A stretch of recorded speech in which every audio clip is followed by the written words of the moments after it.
A set is a collection of objects we call elements. That could mean physical objects, thoughts, ideas, and concepts including mathematical objects, which will of course be the main focus for us. Possibly more importantly, a set is a way of packaging up objects which share similar properties in a meaningful way. Consider the set of triangles. We can unambiguously state whether something is or isn't in this set. This is in, so is this, but this shape isn't. It's not a triangle. This lack of ambiguity in what is or what isn't in a set is foundational to set theory. We can also make claims about the set and assess, again without ambiguity, whether they're true or false. It's true that an element of the set of triangles has three sides, but it's not true that the sum of the internal angles is 360 degrees. A set containing the numbers 1, 2 and 3 would be written like this, with curly brackets and the elements separated by commas. We can name the set. In this case, if we say A is equal to the set 1, 2 and 3, we can just refer to the set as A, which is much easier than saying the set containing 1, 2 and 3 again and again. To express symbolically that an element belongs to a set, we use this symbol. For example, if A is the set containing 1, 2 and 3, then 1 is in A and 2 is in A, but 4 is not in A. And we use the symbol for in, but with a line through it to denote not in. In most cases, we don't write out all the elements in a set, but we'll write a shorthand description using something called set builder notation. For example, the set of prime numbers could be written as capital P is the set of little p such that little p is prime. Here the little p is a variable which must satisfy some criterion we call the predicate, since its belonging to the set is predicated on this criterion. In this case, the predicate is being a prime number. Also notice we have a shorthand for the phrase such that, which is this vertical line. It's good practice when dealing with sets of numbers to declare explicitly which sets you're starting with. This is done before the such that symbol. For example, p in the natural numbers such that p is less than 5 is a completely different set to r in the real numbers such that r is less than 5. Two sets are equal if they both contain the same elements. If for all little a in capital A, little a is also in B, and for all little b in capital B, little b is also in capital A, then the sets A and B are equal. This definition means that the order of the elements doesn't matter. We only need to show that they share the same elements. So if A contains 1, 2 and 3 and B contains 2, 3 and 1, we say 1 is in A and it's also in B, 2 is in A and it's also in B, and 3 is in A and it's also in B. We then do the same for all the elements in B, and so we've shown that A is equal to B. It also doesn't matter if the elements are repeated. Like before, as long as every element in one set can be shown to also be in the other, we still have equality. Generally, we just write the elements in a way that's easiest to read, which usually means without repetitions and often in some sensible order. But just to be clear, it makes no difference to the set, just to us as readers. The size, or cardinality of a set, is the number of elements it contains. So if A contains 1, 2 and 3, then the cardinality of A is 3, and we denote the cardinality of a set with two vertical lines. If a set has an infinite number of elements, like the set of prime numbers for example, then it's perfectly fine to write the infinity symbol as the cardinality of the set. A set is a subset of another if all of its elements are also elements of another set. For example, if A is the set containing 2, 4 and 6, and B is the set containing 1, 2, 3, 4, 5 and 6, then since the elements 2, 4 and 6 which are in A are also in B, then A is a subset of B. And we use this symbol to denote A being a subset of B. If B equals the set little b in the natural numbers such that B is even, which of these are subsets of B? A, 4, B, the set containing 10, 100 and 1000, or C, the set containing A such that A is equal to 2k where k is in the natural numbers? Well, 4 is an element of B, but not a subset. It's really easy to get mixed up between elements and subsets, but a clue is that the word subset contains the word set, and subsets are always sets themselves. The set containing 10, 100 and 1000 is a subset of B, because these are all even numbers. The set of A such that A is equal to 2k, where k is in the natural numbers, is actually another way of writing the even numbers, since 2 times any number is even. And so this is equal to B, but all the elements of this set are also in B, so technically it is a subset of B. This highlights a general property about subsets. All sets are subsets of themselves. We can also take this further to give a different definition of set equality. If A is a subset of B and B is a subset of A, then A is equal to B. This is essentially reframing the earlier definition of set equality, that all the elements in one must also be in the other, but in the language of subsets. If A is a subset of B, but A is not equal to B, then we call A a proper subset of B. This of course implies there are elements in B that are not in A, otherwise they'd be equal. In some textbooks, a proper subset is denoted like this, but sometimes the same symbol is used for subsets that might be equal, so you need to infer from context which they mean. Some textbooks use this symbol for proper subsets, which is more explicit about them not being equal. A really nice and intuitive property of subsets is that if A is a subset of B and B is a subset of C, then A is a subset of C. It's pretty simple to prove, but probably best illustrated visually.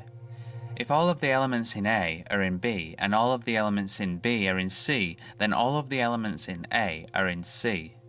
This property shows up a lot in sets of numbers. For example, all odd numbers are integers and all integers are rational, so we can be sure that all odd numbers are rational. The empty set is a set which contains no elements. It's a special set we give its own symbol, and it has its own properties.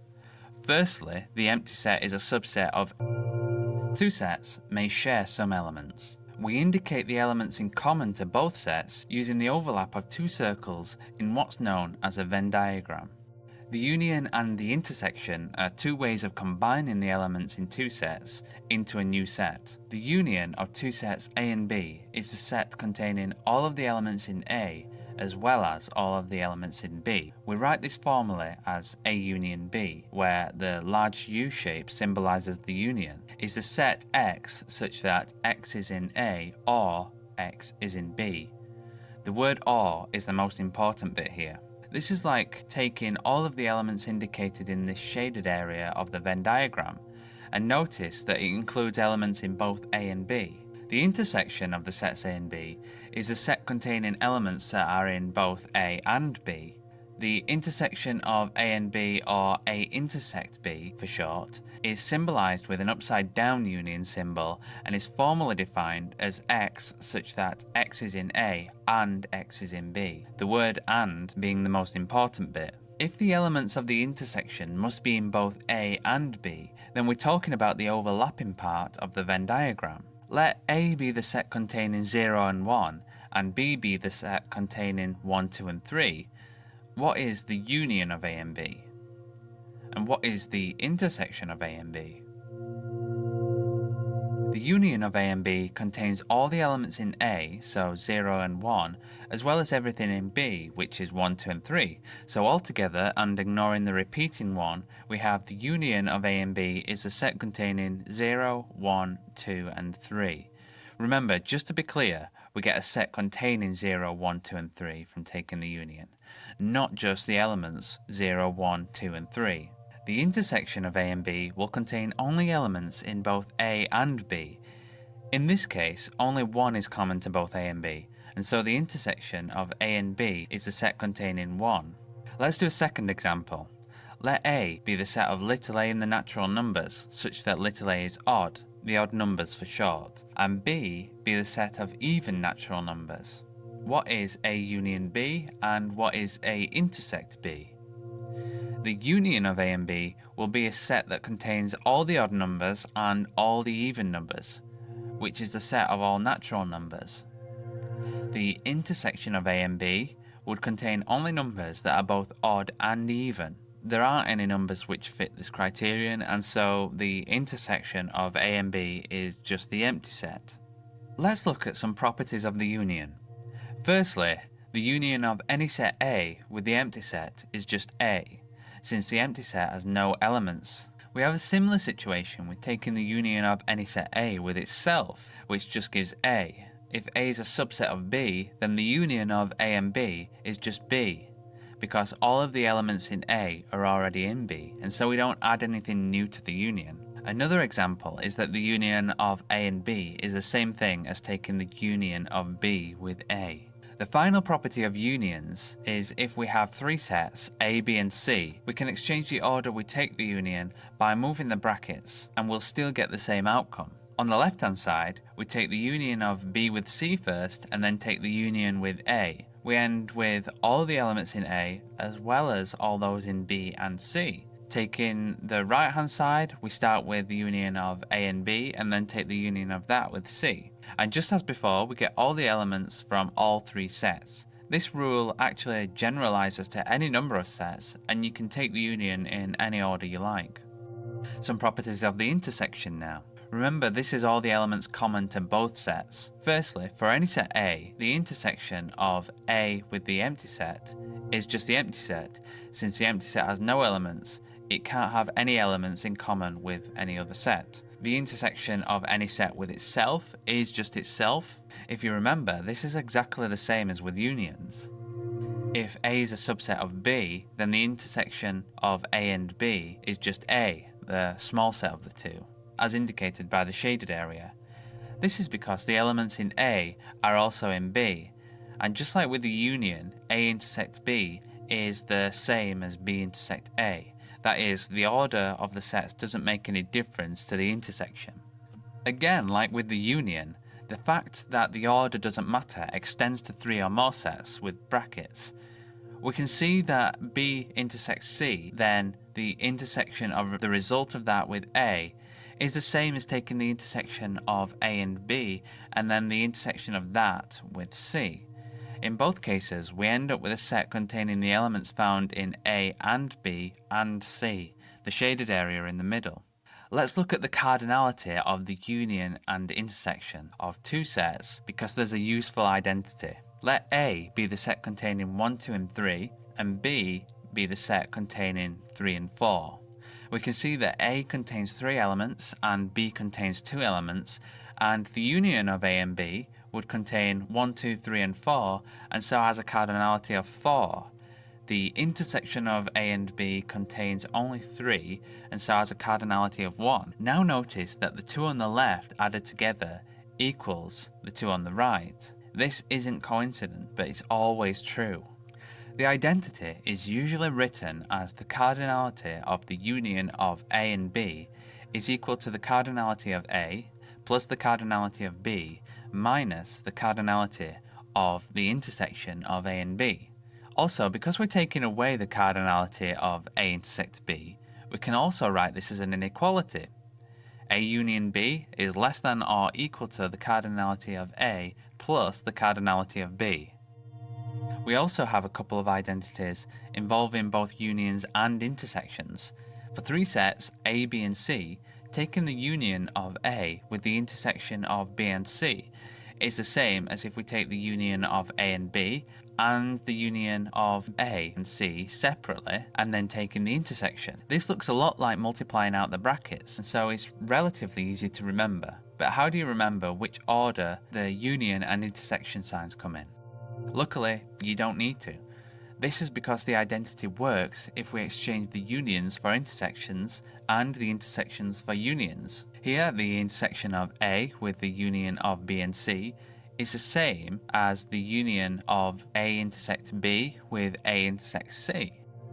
As we've already discussed, these identities are similar to multiplying out the brackets, and this kind of property in general is known as distributivity, or the distributive property.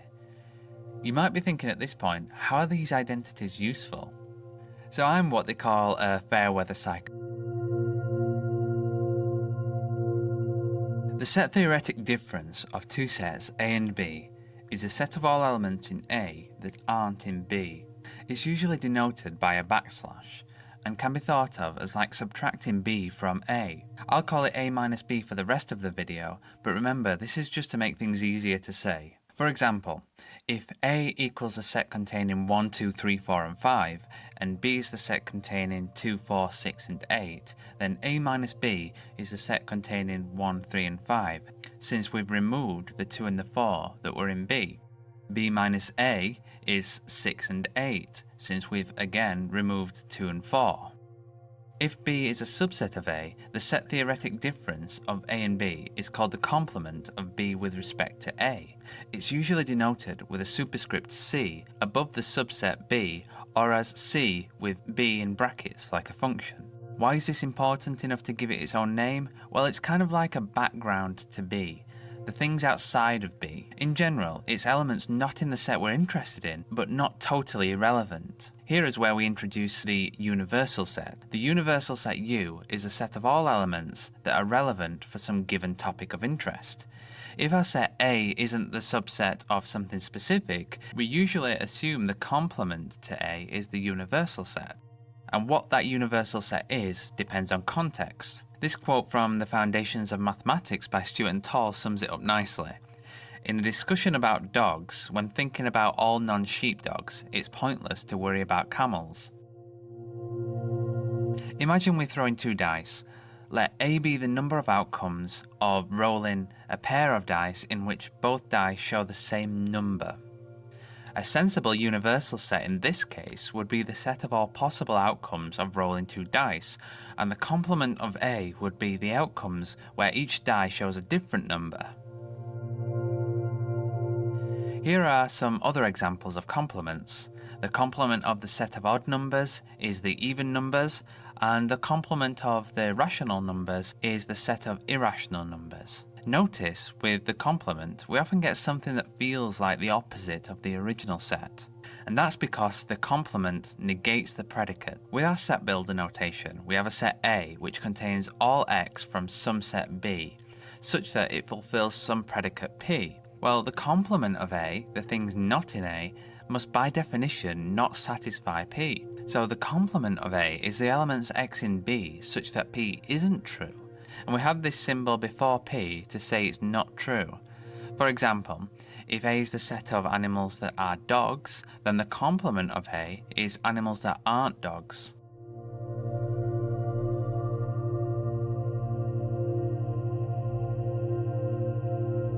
Let A and B be subsets of the universal set U. Because nothing is in the empty set, its complement is U. Similarly, the complement of U which contains everything is the empty set. Here's an interesting one.